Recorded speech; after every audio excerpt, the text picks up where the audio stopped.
আসসালামু আলাইকুম, সবাইকে ওয়েলকাম জানাচ্ছি আমার আজকে নতুন আরো একটি ভিডিও দেখার জন্য। আজকে সকালবেলা ঘুম থেকে উঠে কোনো রান্না বান্না নেই, সরাসরি রেডি হয়ে আমি আমার গোলাপ গাছের সামনে চলে এসেছি। গোলাপ গাছে এত সুন্দর সুন্দর ফুল ফুটেছে। আপনারা সবাই জানেন যে আমি গোলাপ ফুলের চা খাই, কিন্তু আজকে গোলাপ ফুলের চা আমি খাইনি। এত সুন্দর ফুল ফুটেছে যে এগুলো ছিঁড়তে মায়াও লাগছিল।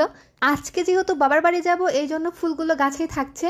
বাবার বাড়ি থেকে এসে তারপরে যদি ফুলগুলো থাকে, ঝরে যদি না পড়ে যায়, তাহলে আমি এগুলাকে দিয়ে চা বানিয়ে খাবো। গোলাপ গাছের সাথে আমি এমনভাবে আষ্টে পিষ্টে জড়িয়ে গিয়েছি যে গোলাপ গাছকে ছুঁতেই একটা সুন্দর হাওয়া আমার শরীরের উপর দিয়ে বয়ে গেল। যাই হোক, এইটা হচ্ছে আমার ঈদের ড্রেস। এই ড্রেসটা পরে আমাকে কেমন লাগছে অবশ্যই তোমরা কমেন্ট বক্সে জানিয়ে দিবে। ওর মাইসি ধ্যান লাগবে আমার যে বেবে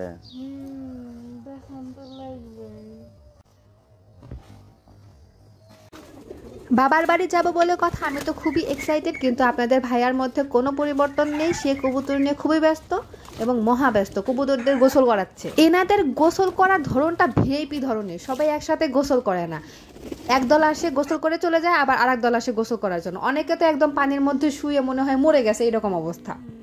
দুই পাশের পাখনা এক পাশে এদিক করে, আবার আর এক পাশে এদিক করে করে একদম মনে করেন ভাসে, পানিতে সাঁতার কাটে। কি যে একটা অবস্থা দেখেন, এই যে একটা আছে, এটা তো একদম, আমি তো মনে করেছিলাম পানির মধ্যে মারাই গেছে। পরে কাছে যে দেখি না, উনি ওনার পাখনা গুলাকে ঠান্ডা করছে। দেখছো?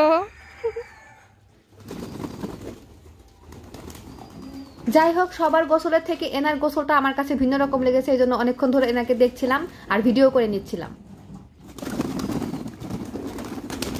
কবুতরের খামার করার জন্য আমাদের বাড়িতে স্পেসটা আরেকটু বাড়ানো হয়েছে এবং পেছনের দিকে ঘরটা তৈরি করা হয়েছে। সবগুলা কবুতরের ঘরগুলা একসাথে করে এক জায়গায় রেখে তারপরে উপর দিয়ে টিন করা হয়েছে এবং সাইড দিয়ে আমরা নেট দিয়ে ঘেরাও করে দেব, কারণ সবগুলা কবুতরকে আমরা ঘরবন্দি করব।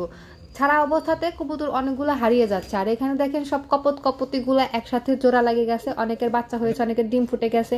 আর একটা এনার চোখে মুখে ফোড়া উঠেছে, এই এনাকে অনেক চিকিৎসা করতে হবে, কারণ এনার থেকে আবার অন্যান্য কবুতরদের মধ্যে ছড়িয়ে যেতে পারে। আর এইখানে আসলে সব বাচ্চা কবুতর, বাচ্চাগুলো এখন বড় বড় হয়ে গেছে এবং সবাইকে জোড়া লাগানো হয়েছে। এগুলোর মধ্যে থেকেও আবার ডিম ফুটে বাচ্চা বের হবে। আর এইখানে দেখেন সবগুলাই একেবারে গোসল টোসল করে এসে একদম রোদ্রে গা শুকাচ্ছে। না জানি কত বড় ভিআইপি মানুষ এগুলা, যা বলার মতো না। আমি তো এদেরকে দেখে একদম অবাক হয়ে যাই। এখানে ওনাদের গোসল শেষ হয়ে গেছে, এখন আপনাদের ভাইয়া সাইড দিয়ে পানিগুলা ছিটিয়ে ছিটিয়ে দিচ্ছে, কারণ প্রচন্ড রোদ, মাটি একদম বালু হয়ে গেছে, ধুলা উঠছে বাড়িতে। তো আমাদের ভিআইপি মানুষদের যত্নার্থী করার পরে অবশেষে আমাদের ভাইয়া সময় পেল আমার সাথে বাবার বাড়ি যাওয়ার। এনার কারণে বাবার বাড়ি গিয়েও শান্তি নাই। উনি বাবার বাড়িতে গেলেও কবুতরের জন্য অস্থির হয়ে যায়। সে যাই হোক, আমি গাড়ি থেকে নেমেই আমি আমার বোনের কাছে চলে গিয়েছি এবং বোনের হাতে আমি মেহেদি না নিলে আমার ঈদটা অসম্পূর্ণ থেকে যাবে। এই জন্য আমি আমার বোনকে দিয়ে আমার এক হাতে মেহেদি পরাচ্ছি। ও খুব সুন্দর মেহেদি দেয়, কিন্তু আজকে জানি না কেন ওর মুড মনে হয় ভালো নেই, আমার মেহেদিটাও খুব ভালো করে দিতে পারলো না। তারপরেও যতটুকু দিতে পেরেছে আমি আলহামদুলিল্লাহ খুশি। আমি এক হাতটা ফাঁকা রেখেছি, ওটা আমি নিজে নিজে দেবো।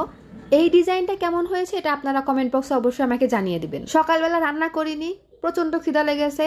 আপনাদের ভাইয়ার কারণে সঠিক টাইমে বাবার বাড়িতে আসতেও পারিনি, আস্তে আস্তে একদম দুপুর হয়ে গেছে, প্রচন্ড খিদা লেগেছে। এই জন্য সবকিছু নিয়ে একেবারে বসে পড়েছি। সবকিছু যা যা আছে সবকিছু খেয়ে ফেলবো, এরকম একটা অবস্থা ছিল আমার, কিন্তু কোনো কিছুই ওরকম করে খেতে পারিনি। পেট পুরে অল্প অল্প করে খেতে হয়েছে। আসলে যখন ক্ষুধা লাগে ওই সময়টা না খেলে, ক্ষুধা যখন মরে যায় তখন খেলে কিন্তু খাওয়া যায় না।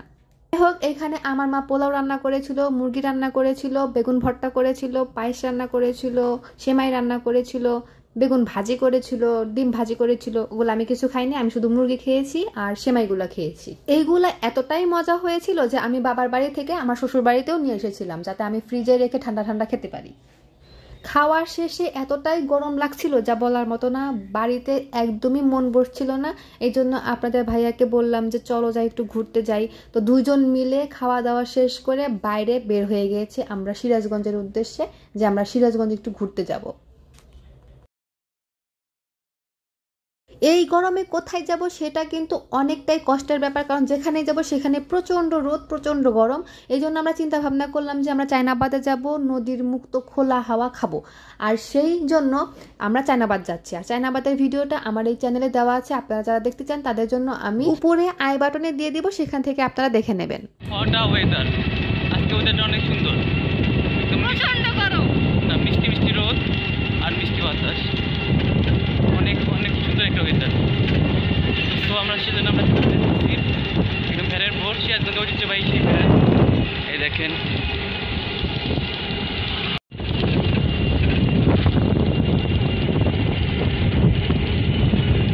কেমন কাটলো?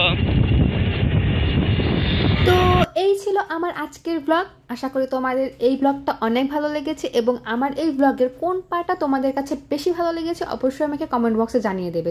আর সবাইকে অনুরোধ করব আমার চ্যানেলটাকে যারা সাবস্ক্রাইব করেনি তারা সাবস্ক্রাইব করে দিবে, লাইক কমেন্ট শেয়ার করে দেবে।